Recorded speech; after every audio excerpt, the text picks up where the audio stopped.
This is a continued discussion from the previous episode of Nose to Tail, a podcast where we explore the world of aviation lifecycle solutions, insights, and more.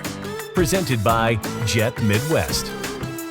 When you talk through the intro, you walk through some steps that you kind of have gone through in your career. Is there a particular pivot point or important role that you transitioned into that really impacted your career, where you really took a developmental step, and maybe help us understand how you went through that journey? Yeah, the first position that was really amazing for me was handling the phase-in, phase-out engine for Air France. This is an equation. You have planning, techniques, contract aspects. You need to respect the local requirement. You need to dig in the technical side, and you learn a lot. You have a lot of physics on engines. This is my background. So definitely this was a confirmation that I fell in love with this product and no way to escape and to do something else so far. I'm not saying other products are not good, but I still learn every day. So this is a major point. Let's say the crucial point for me in my career. Being at Bonus Tech, it's an amazing opportunity for me. Just working with smaller company, so different culture. I love that. American culture is very different from, so I'm learning every day with that. So thank you for that. Very grateful for my company today for that. And it's an opportunity to put in practice everything or a lot of things I've learned. From warehousing, you have some. Contractual, you have some. Marketing, you have some. Commercial, you have some. Production, you have some. What else? So it's really fun. It's really fun. And it's even better when you share all this amazing period with a team. So, no, I'm super happy. That's it. That's great. You know, again, everybody that I talk to always has this unbelievable passion, and kind of the more we talk, the more it comes out of us, you know, that we really love what we do. And, you know, there's so many unique things that we could be doing in this business, and everybody, even if they only do one thing, I'm sure that the guy down the hall who only handles fasteners, he's an aviation fastener guy. He loves fasteners, you know, and you love engines and tearing them down. I love airplanes and tearing them down. So that's really awesome. You know, this whole business really attracts a certain kind of person who can handle the pressure and handle the stress of being able to meet deadlines and manage things that go poorly. What kind of projects out there have you done that you're most proud of, where maybe you overcome some really significant obstacle? You know, if you're not aware, Jet Midwest motto is challenge accepted, and it really is the fabric of who we are, everybody in the building.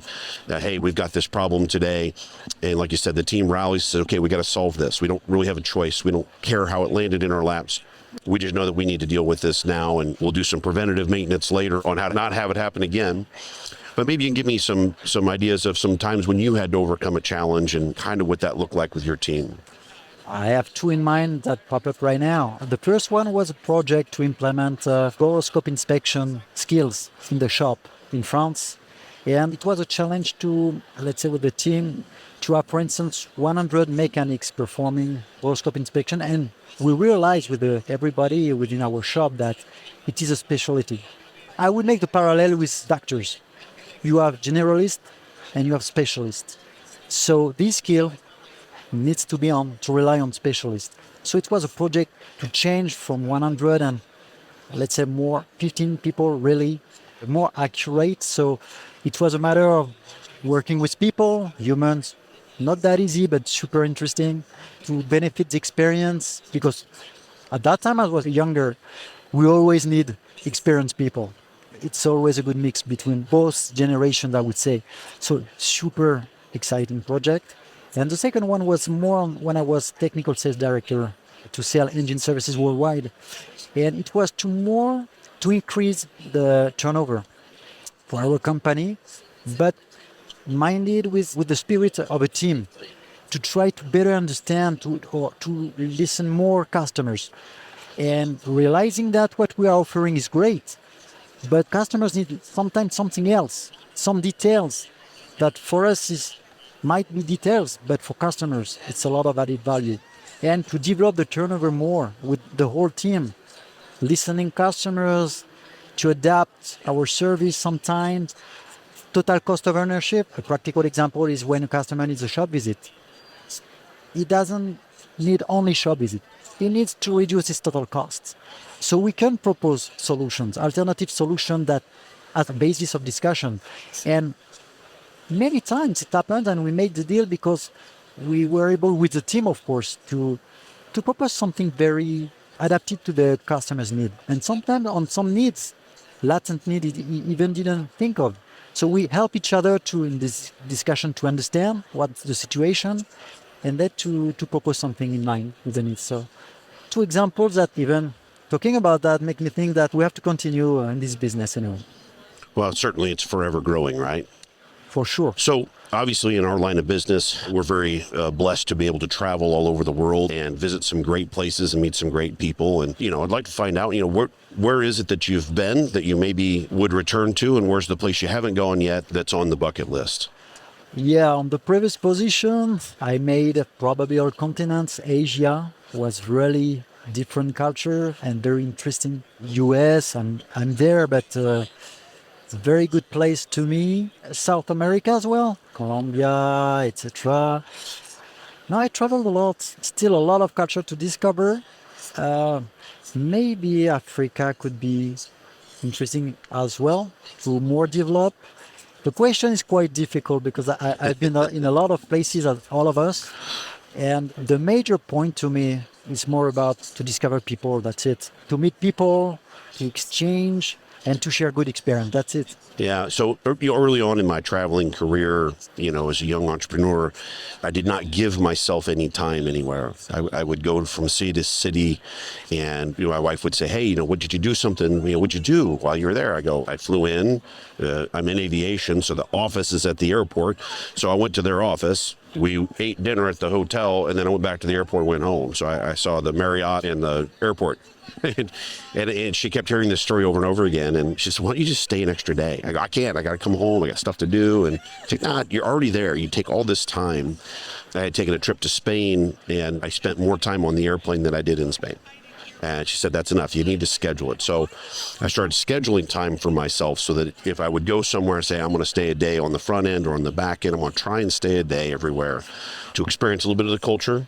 Certainly enjoy food no matter where I am in the world. Get an opportunity to experience some of those things and see some things. And I know I've taken advantage of that in the last handful of years, which has been great.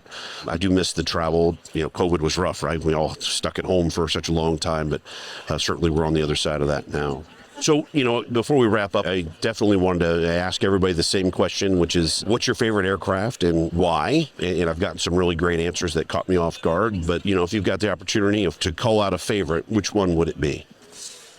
Yeah, difficult question just because, as you understood, I'm more focused on engines. So because of that, I would select the 777, even Dash 300, because G9115.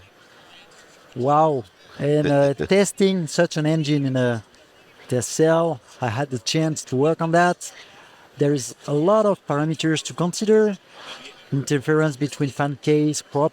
I don't want to be too technical, but on physics side, we are at the limit of a lot of things. So physics is investigating in a lot of points with this technology. So probably in the coming years, we will have new technologies, whatever, but I will always remember when I first met this engine, wow, learning, amazing, like a kid. So this would be the 777 because of the engine itself. That's very fair. I heard this, and I'm pretty sure that it's correct, that each GE90 engine has more thrust than the Apollo rockets did that took man to the moon, which is pretty amazing. And they strap two of them to this airplane, and they take off and land every 8 to 12 hours and turn around an hour later and do it again. So you're correct that the physics is pretty wowing. Somebody was talking to me about the 747-8. It's almost 1 million pounds maximum takeoff weight. To think about 1 million pounds, flying at 600 miles an hour at 40,000 feet and flying for 20 hours, it's amazing to me to think about, human beings made this thing go. It's pretty wild. Well, listen, it's really neat to be able to hear from people who do stuff differently and experience different things. I really am an airframe guy. Rick is my engine guy. I don't even mess with engines. For the most part, I don't even talk about them because my brain is full. I'll let him fill his brain full of that, and I'll fill my brain full of airframe stuff, and, we'll meet when we need to. But it really is so cool to have such a high-level expertise. Now, you were talking about physics. Do you have a physics background, or you just love the science? No. I was working on physics. I have a master degree, etc. I was close to have an internship to work on rockets, whatever. And I realized that it's a passion, but it will be difficult to make it a job. Right. So I kept this love for physics because you understand the world. Physics is only understand how it works. That's right. it. And I found this product that allow me to continue to learn and to have this passion and to make my life, my career around that, to try at least, So it's a good balance. Fair enough for me. Yeah. So no, I consider myself still as a physician, to be honest, in terms of learning, reading a lot of articles, quantic kind of stuff. Amazing. Well, I tell you, I love learning new stuff, and I spent all my time really trying to learn, whether it's about teamwork or whether it's about, how to be a better leader within the organization and how to do stuff differently. And it's very fulfilling when you're constantly on that journey to learn more. I would like to say I did take college level physics. My professor probably would not have recommended I go into any physics, especially if life was on the line. I was not a great student, but I certainly loved the logic of the way that the physics worked, which is one of the reasons why I took the class, was because it was awesome to go and sit and do labs. Is there anything you want to conclude with, or any final words you want to give us here at Parting? No, just to thank you. It's always a pleasure to discuss with the people in this industry, to meet like this event. It's always a great opportunity. And thanks God, COVID is over. Absolutely. We have the chance to meet in person. And I would ask everybody that we are humans first. So emails are great, but meeting in person, it's much better. Well, David, thank you again for being here with us on the Nose to Tail podcast. It's been a great time today, and really learned a lot about what you do and a little bit about you and a little bit about physics, I think. Sure. We look forward to more episodes to come, and we will talk to everybody soon. Thank you. Thank you, David. Thank you. Thank you for listening to our podcast, Nose to Tail. Please like and subscribe to our channel. Presented by Jet Midwest.